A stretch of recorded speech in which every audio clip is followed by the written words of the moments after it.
ఏంటంటే సురభి మాధవరాయలు అనేటటువంటి రాజు చంద్రికా పరిణయం అనేటటువంటి ఈ కావ్యాన్ని రాసి మదన గోపాలస్వామికి అంకితం చేసినాడు. జటపురంలో ఉండే మదన గోపాలస్వామి అంటే కృష్ణుడు అంటే సరిపోదు, అతడు చతుర్భుజుడు. 2 చేతులతో శంఖచక్రాలు, 2 చేతులతో వేణువు పట్టుకునేవాడు. గోమాత వెనక వైపు ఉంటుంది, కృష్ణుని పాదం నాకుతూ ఉంటుంది. గోవత్సం ఉంటుంది, పాలు చెక్కుతూ ఉంటుంది. రుక్మిణీ సత్యభామలు ఇరువైపులా ఉంటారు. పొన్న చెట్టు కింద ఉంటుంది. ఒక్కొక్క మంత్రానికి ఒక్కొక్క మూర్తి ఉంటుంది. ఏ దేవతకైనా ఒక్కొక్క దేవతకి ఎన్నో మంత్రాలు ఉంటాయి, ఎన్నో రూపాలు ఉంటాయి. అట్లా మదనగోపాల స్వామి అంటే ఇంత చెబితే కానీ మదనగోపాల స్వామి అని అర్థం కాదు, ఒట్టిగా కృష్ణుడు అంటే కాదు. అయితే అట్లాంటి మదనగోపాల స్వామికి ఈ మాధవరాయలు చంద్రికా పరిణయాన్ని అంకితం ఇవ్వటం అనేటటువంటిది జరిగింది. జటప్రోలు సంస్థానంలో జటప్రోల్లో ఉండే గుడి ఈ తీరుగా ఉంది. దాని మీద నేను 91లో నేను PhD చేయటం జరిగింది. అంటే సుమారు ఒక 32 ఏళ్ల క్రితమే. అప్పట్లో ఇది చాలా పెద్ద థీసిస్, 500 పేజీలు 520 పేజీల థీసిస్గా ఇది రావటం అనేటటువంటిది జరిగింది. ఇందులో చాలా విశేషాలు ఉన్నాయి, అవన్నీ చెప్పుకోవడానికి మనకిప్పుడు సమయం లేదు. కొల్లాపూర్ సంస్థానం వాళ్ళు చేసినటువంటి సాహిత్య సేవ చాలా గొప్పది.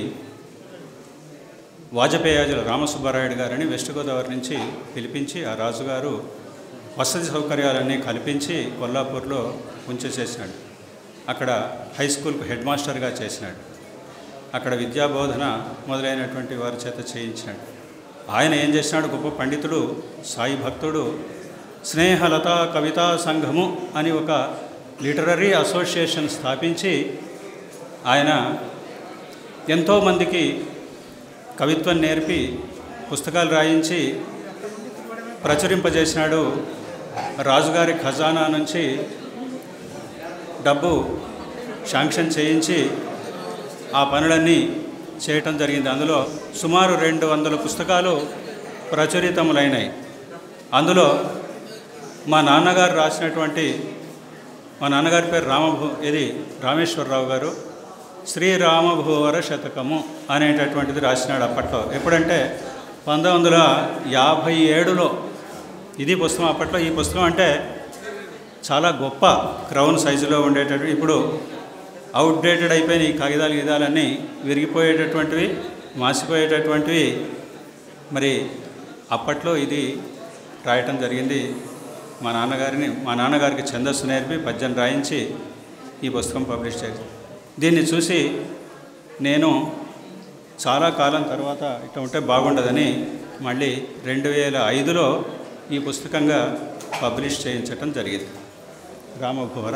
అట్లాగే వాజపేయాజుల రామసుబ్బారాయుడు గారు రాసినాడు. కలిసి ఆయన రాసు రాట్కవి అనేది, రాసు రాట్కవి అంటే రాసు అంటే రామసుబ్బరాయుడు, రాట్కవి అంటే రాజుల దగ్గర ఉండే కవి అని. ఆయన రాసిన విష్ణుస్తవము, మా ఫాదర్ రాసినటువంటి నారద భక్తి సూత్రాలు తెలుగులో అప్పట్లో ఒక పుస్తకమే వేసినారు, చిన్న పుస్తకం. దాన్ని నేనేం చేసినాను, పరివర్ధితముగా చేసి మళ్ళీ ఆ మధ్యకాలంలో ఆంధ్ర నారద భక్తి సూత్రాలు, ఒకవైపు మూలంతో సహా, దాంట్లో మూలం లేదు, దీంట్లో మూలం ఇటువైపు, తెలుగు సూత్రాలు ఇటువైపు వేయటం జరిగింది. 84 సూత్రాలు అంతే. ఇవి శ్లోకాలు కావు. భక్తి అంటే ఏమిటది? ఈ తీరుగా ఎన్నో ఉన్నాయి వారి వర్క్స్. కేవలం మీకు చూపించటం కోసం మాత్రమే తీసుకుని రావటం జరిగింది. ఆ రామసుబ్బారాయుడు మీద గొట్టుముక్కల నరసింహశర్మ గారు ఒక పెద్ద పరిశోధనా వ్యాసాన్ని చేయటం జరిగింది. తర్వాత జానకీపతి శతకం అనేటటువంటిది ఆయన వాజపేయాజుల రామసుబ్బరాయుడు గారు రాసినారు. 1932 ఇది ఈ పుస్తకం. 32లో పబ్లిష్ అయినటువంటి పుస్తకం అండి ఇది. ఊరికే చూపించడానికి ఇందులో విశేషాలని నేను చెప్పదలుచుకోలేదు. జానకి పతి శతకము అనేటటువంటిది. అంటే 32లో పబ్లిష్ అయిన పుస్తకం ఇది. ఇట్లాంటివి ఎన్నో దొరకకుండా పోయినాయి. దొరికేటటువంటి వాటిని కూడా మనం పట్టించుకోకుండా ఉన్నాం. ఇట్లాంటి వాటిని పబ్లిష్ చేస్తే మనకు తెలుస్తుంది. ఇది అభినవ సరస్వతి అనుబంధము అనేటటువంటి పేరుతో గుంటూరు చంద్రికా ముద్రాక్షరశాల అని తిరిగా అందులో పబ్లిష్ చేయటం జరిగింది. ఇట్లా ఎన్నో విశేషాలు ఉన్నాయి.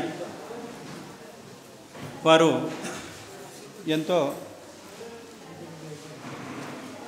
సాహిత్యాన్ని అభివృద్ధి చేసినారు. అప్పటి వాళ్ళు కవులను పోషిస్తే సంస్కృతి అంతా కూడా వ్యాపిస్తుంది, బ్రాహ్మణులను పోషిస్తే ధర్మం నిలబడుతుంది, బ్రహ్మజ్ఞానం అలవడుతుంది అనేటటువంటిది నమ్మినవాడు. అందుకే బ్రాహ్మణులకు అగ్రహారాలు మొదలైనటువంటి. ఇప్పుడు బ్రాహ్మణులకు పోషణ లేదు, ఉద్యోగం ఉంటే ఉంటుంది, లేకపోతే లేదు.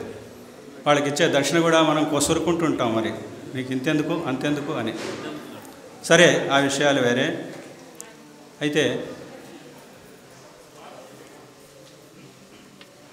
ప్రస్తుతం శ్రీ రుక్మిణీదేవి శ్రీ సత్యభామయు ఇరువైపులను నిల్చి ఇంపుగులుకా తన వెన్క గోమాత తన రారి పాదాల నాకుచుండ భుజాలు నాలుగుండ తగ పొన్న చెట్టు క్రిందను కొలువైనట్టి మదన గోపాలుండు మధురిపుండు సురభిమాధవరాయ సుకవీంద్ర చంద్రికా పరిణయ ప్రౌఢ ప్రబంధరాజము అంకితముగొన్న శంఖచక్రాంకితుండు దేవదేవుండు జటప్రోలులో వెలుంగువాడు నాడు నేడనక ఏనాడు బ్రోచుగాక సుకవి బృందమ్మును కనికరమున. నన్నొక్కడిని కాదు, సుకవి బృందాన్ని అంతటినీ కూడా ఆయన బ్రోచాలి అని మదనగోపాలస్వామిని వేడుకు. తెలుగునేయన నేల దేవభాషను గూడ పోషించి మించిరి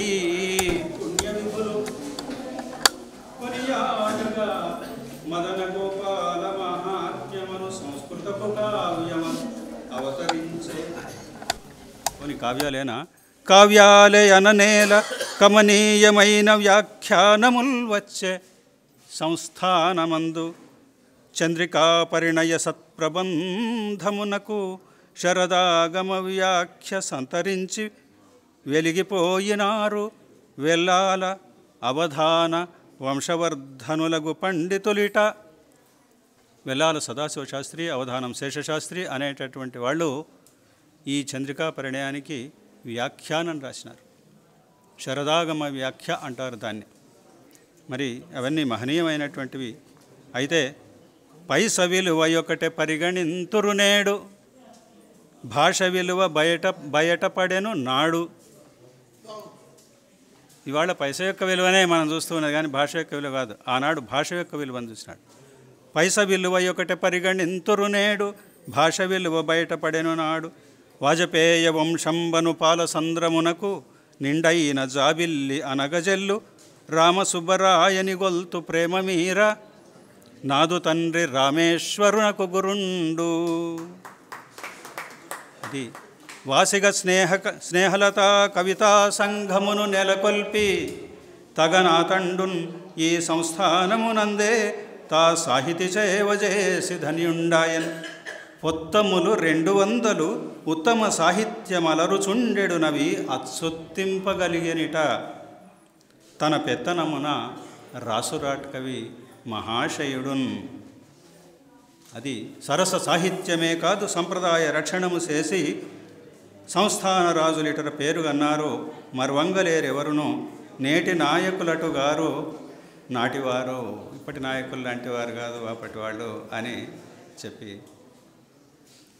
ఇంకా చాలా విషయాలు చేసినారు వాళ్ళు. సింగపట్నంలో చెలగి మాధవరాయలు సింగపట్నమందు గుడిగట్టే హరిహరులన కథాను ధరణి మంసాల కట్ట మాధవునిదగు నిలయము జటప్రోల్ జటేశ్వరాలయము గట్టే. జటప్రోలు జటాయువు యొక్క రెక్క విరిగి పడినటువంటి ప్రదేశం జటప్రోల్ అని చెప్తారు. ఆ జటప్రోలు ఆలయాన్ని కట్టించినాడు. సింగపట్నంలో అది నరసింహస్వామి క్షేత్రము. ఆ సింగపట్నంలో నరసింహస్వామి ఆలయాన్ని కట్టించినాడు.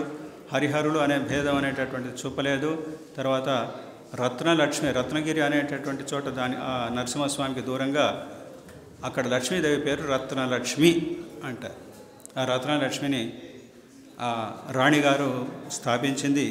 వెనుకటి కాలము వచ్చునే ఘనవైభవమును స్మరింప కన్నీరే కదా మనకిప్పుడు వచ్చున్నది. మనకిప్పుడు వచ్చేది కన్నీరే.